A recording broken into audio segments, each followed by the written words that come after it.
Беновска пита.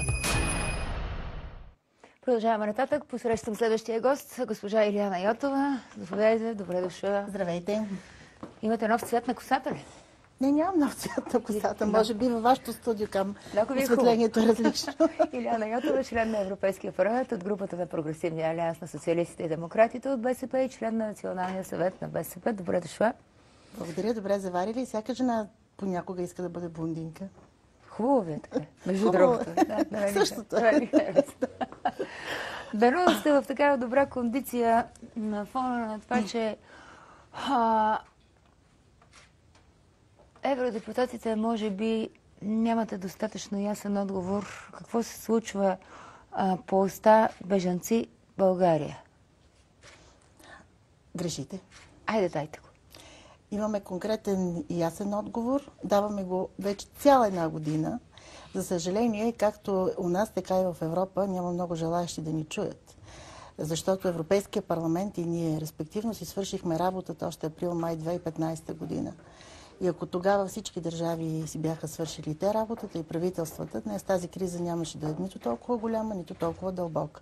Истината е, че всички тогава 10 спешни мерки бяха предложени с идеята да бъдат проведени в следващите 2-3 месеца. Спънаха се в държавите членки, спънаха се в някои правителства, които и до ден днешен не желаят да ги изпълняват.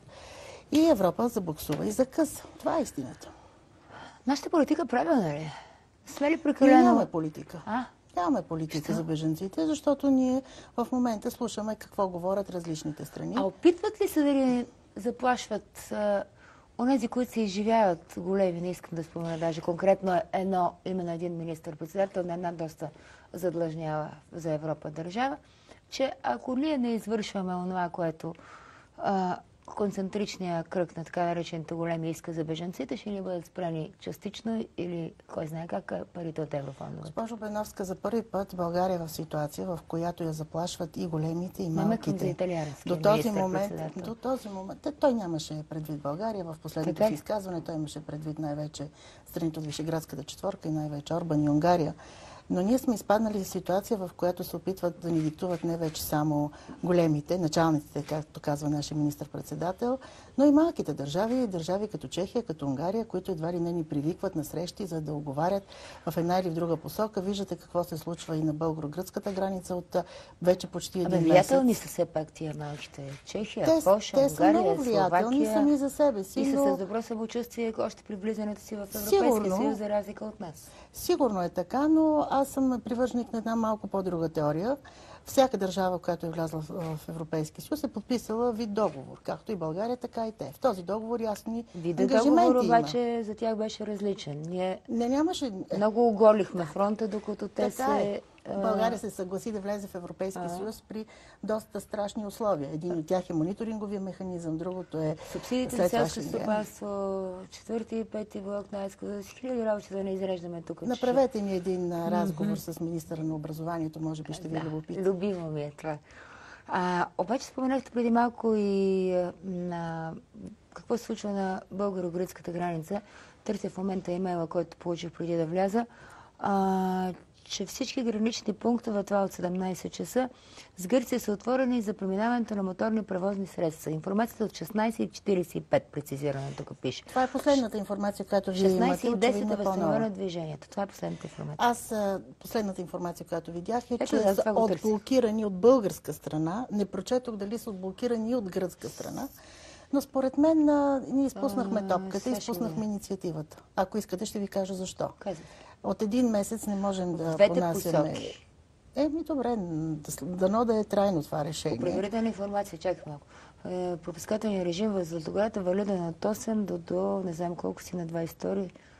Тоест пак има ограничения, това искам да кажа. Да не чета така. Значи, не четете така, защото рискуваме да изпаднем от контекста и да има някаква грешка.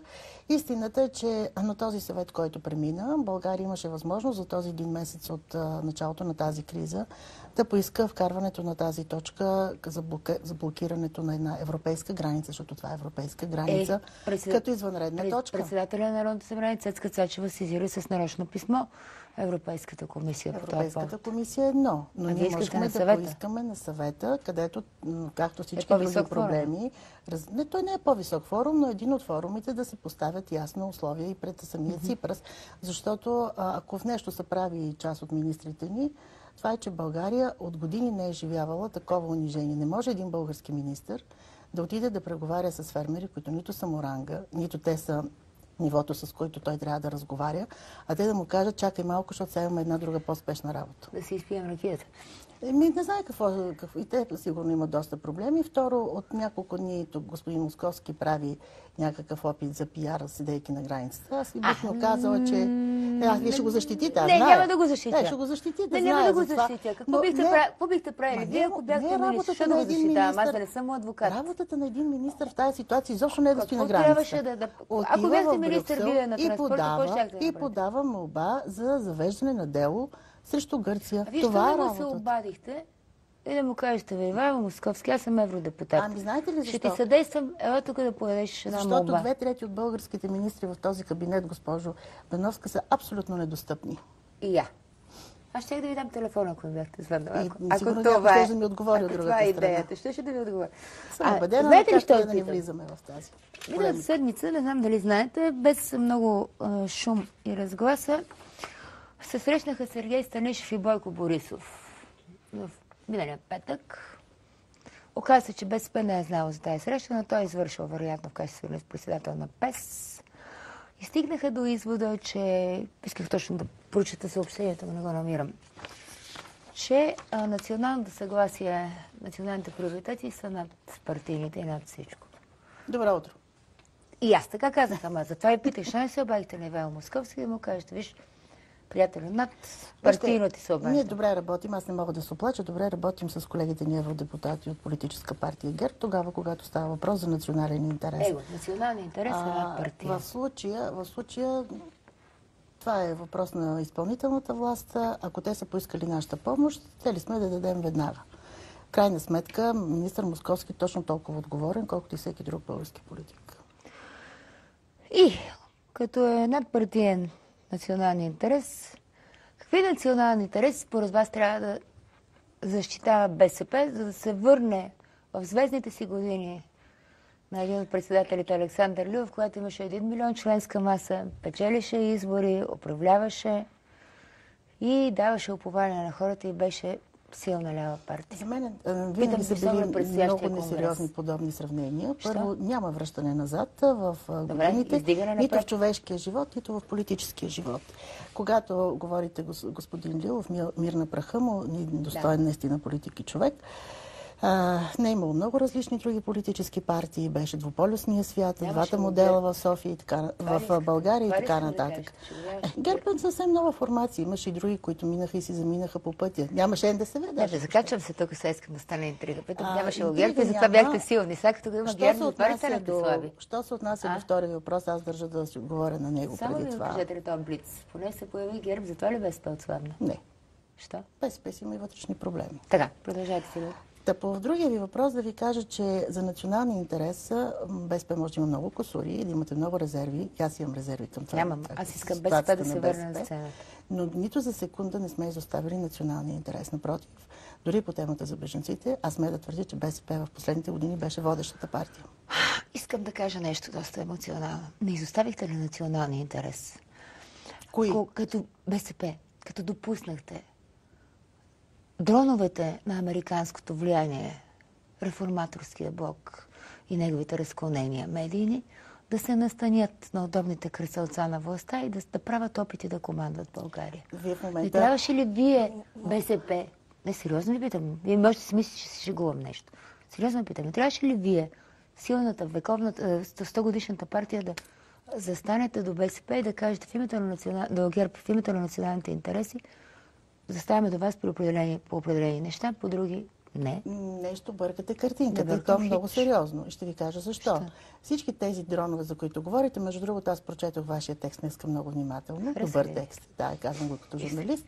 Но, пак казвам, не търсите вината там, където тя е, доколкото има вина.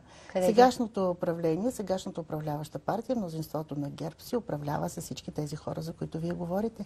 Нека да им е честито. Какво? Какво? Нали виждате шесторната коалиция? Какви са тези хора вътре в 2/3 от случая? Само назвали се политици, както ви казах. Това не е проблем на БСП. Въпросът е към предишния колега. Ама не, госпожо Йотова, етапа на строя. Познаваме се отдавна. Ние сме не можем отговорни хора, имаме деца. Живеем в тази държава. Работим за нея. Вие отвънка сега в момента аз отвътре. Аз ще ви кажа нещо друго, защото искате да има и нещо по-интересно. Ще ви кажа моето мнение по въпроса. И ще ви кажа, че в момента управляващата партия ГЕРБ, така както аз наистина седя малко по-страни, но може би пък така и по-добре, когато човек стои по-страни, по-ясно вижда някои неща. Според мен съзнателно тласкат България към предсрочни избори. Борисов 100 пъти каже, че не иска. Значи, когато Борисов 100 пъти каже, че не иска нещо, значи много го иска. Това историята показва. Какъв ви е личният опит в това отношение? Богат. Второ, трябва да ви кажа и нещо. Всякакъв. Второ, трябва да ви кажа и още нещо. Абсурдността на тази коалиция, защото това не е коалиция, това е една сбирщина от... Вие използвахте по-грубата дума, аз не мога да си я позволя, но една сбирщина от хора, които имат една едничка цел да оцеляват в тази власт, колкото могат по-дълго. Реформаторчетата и да грабят от тази власт, госпожо Йотова. Ама те затова ще поддържат това правителство до края. Иначе това е това раздвоение на личността. Радан Кълев и Петър Москов 3 пъти агитират срещу ГЕРБ. Така и подкрепят ето на вота. Защо тогава не бяха опозиция на вота онзи ден? И аз това казвам. Това не е коалиция. Все пак дори и в най-разнородната коалиция, преживели сме и тройната коалиция, след това имаше и една двойна коалиция. Има някакъв опит за съвместна политика, за нещо да стане. Тук няма такъв. Верно, трябва ли да има предсрочни избори? Според мен да. И какво ще се случи? Дрона на Америка, пък другия дрон, президента Обединителя на нацията, Плевнелиев, ще състави трето служебно правителство.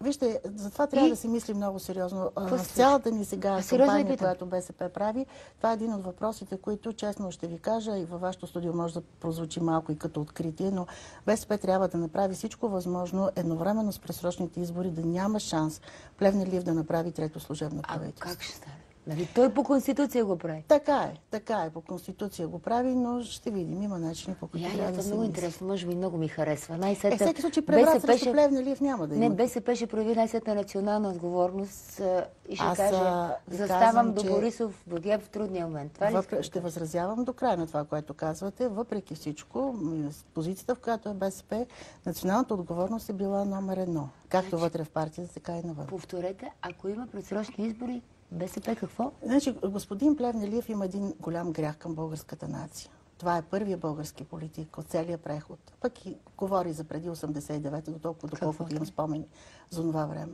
Това е първият български политик, който не само успя да ни раздели като нация. Той казва, този че грях той ще го носи цял живот. Това може би за някой е така, но питайте мнозинството от българските граждани, смятам, че споделят моето мнение. Да, имаше една много така характерна реакция, не първа, и предполагам, че може би не е последна, за съжаление, на 18 февруари, когато той изчете една пламенна реч за Васил Левски на паметник. Гледахте? Неговите речи винаги са забавни. Да кажете сериозно какво БСП, наистина това е много знаково. Ако се стигне до предсрочни избори, как БСП ще предотврати, какво казахте, възможността Плевнелиев да направи трети служебен кабинет? На този етап, ако нещо спира БСП да мисли сериозно на темата предсрочни избори, това е точно този конституционен текст, който казва, че при предсрочни избори действащия президент трябва да състави служебен кабинет. Но представете си, че има възможност, в който пък господин Плевнелиев да реши сам да си тръгне. Кога? Има начини. Партията, която го е издигнала за президент и го е направила президент, защото той не е спечелил сам изборите. Ние с вас нямаме спор по този въпрос, надявам се, да поиска една преждевременна оставка. Защо не? Има вице-президент. Така се галя по главичката, да не помните кой го погали по главичката. Така че, както виждате, не всичко, ние БСП е голяма партия, но все пак не всичко е в наши ръце. Нека да помогнат и управляващи. Сам да си тръгне, казвате Плевнелиев. Под какъв предтекст? По всякакъв претекст. Той в момента е човек, който взема една доста странна позиция по отношение на външната политика на страната. Доста остри изказвания, които и като евродепутат ви казвам, че поставят България в една сложна понякога ситуация на избор. Не, аз говоря за това, което той прави. Не, как да бъде си тръгне, да го импичне някой? Могат да го посъветват. Тези, които са го направили президента. Борисов? Защо не? Попитайте следващия път министър-председателя, вие имате тесен контакт с него. Питайте. Нямам толкова тесен контакт. Попитайте. Панорама има по-тесен контакт. Водите ли разговори с Борисов да го посъветва? Не. Нямаме такива разговори. Дронски внушения правите ли му да посъветва Плевнелиев? Днеска тази думичка очевидно ви е любимата, но на мен не ми е. Правите ли му индиректни внушения? Според мен той се убедил сам в много неща, но Борисов в момента, макар и от опозицията, макар и от БСП, казвам да не си на негово място. Защото имаш не съюзници в тази коалиция, условно наречена коалиция, имаш в по-голямата си част и рекетьорски групи, и принуда за рекетьорски решения. Което обаче в крайна сметка изобщо не ме интересува как влияе на ГЕРБ и на господин Борисов. Лошото е, че откъдето и да погледнеш, България е в една изключително незавидна позиция. Страхотно разделение вътре в обществото, слаби сигнали навън. Държим се в момента като една малка държавица, която чака някой друг да й реши съдбините. И по отношение на бежанци. Искам да влизам в тази тема. Знаете, аз с нея се занимавам доста дълго време и като заместник-председател на Комисията по вътрешна сигурност на Европейския парламент. И ви казвам, че няма друга държава, която по такъв начин въобще да не казва какво е нейното мнение, каква е нейната позиция, да изисква от други страни решения в нейна полза. Ето сега на последния съвет дума не обелихме отново за промяната на Дъблин, този текст. Парадоксално изчезна от документите. Ще попитаме тази седмица, която идва, защо и кой натисна или натиснал ли някой комисар Аврамополос той да изчезне. Вече България и Румъния и Хърватия не са в обхвата на новата агенция за охрана на границата. Отново си мълчим. Както виждате, Европа не си мръдна пръста да реши въпроса ни с Гърция за превозвачите. Тоест България някъде изпадна... Прекъсвам ви, че вие тук, понеже обърнахте разговора в друга посоката, мая време отделихме за Плевнелиев, да довършим само с 2 блица кратки вече. Не дойде ли новия посланник на Съединените американски щати Ерик Рубин, за да подпомогне евентуално престоя на Плевнелиев до края на мандата му и евентуалното му кандидатиране и избиране за втори мандат за президент? Ще трябва да питате господин Борисов по този въпрос. Аз нямам информация и не желая да коментирам нещо, което не знае. Втори блиц. Ще се кандидатирате ли вие за председател на БСП? Това е рано да се каже. Що? Защото в момента вървят все още заседанията на основните ни организации. Това е ясно. Тия щампи, като ги чуят не, това не са щампи, това е въпрос на ред и дисциплина. Имате ли, етапа на страна, имате ли нравственото усещане, оценка себе си и готовност да хванете тази партия, да я реформирате и да изведете на високите стъпала, на които беше? Не се усмихвайте. Нравствено може и да имам, нямам практическа възможност за това. Що? Защото смятам, че човек, който трябва да поеме този пост, трябва да стои здраво тук в България, трябва да участва в работата на Народното събрание. Бихте ли си жертвали поста на евродепутат? Аз бих жертвала много неща, но не смятам, че сега е момента. Той ще си останете до края на мандата евродепутат, няма да станете лидер на БСП? Ще помисля. Искам да видя каква ще бъде подкрепата и на хората. Крайна сметка, нали разбирате, че няма да изпадна в ситуацията на други колеги, които се самономинират? Разбрах. Скоро ще дойде и ще ви следим и отразяваме. Сигурно. Много ви благодаря за този разговор. Желая ви успех. Благодаря. Всичко добро. Разговаряхме с Илияна Йотова. Опа, чакайте, ще го вдигна. Заповядайте. Илияна Йотова, член на Европейския парламент от групата на Прогресивния алианс на социалистите и демократите от БСП.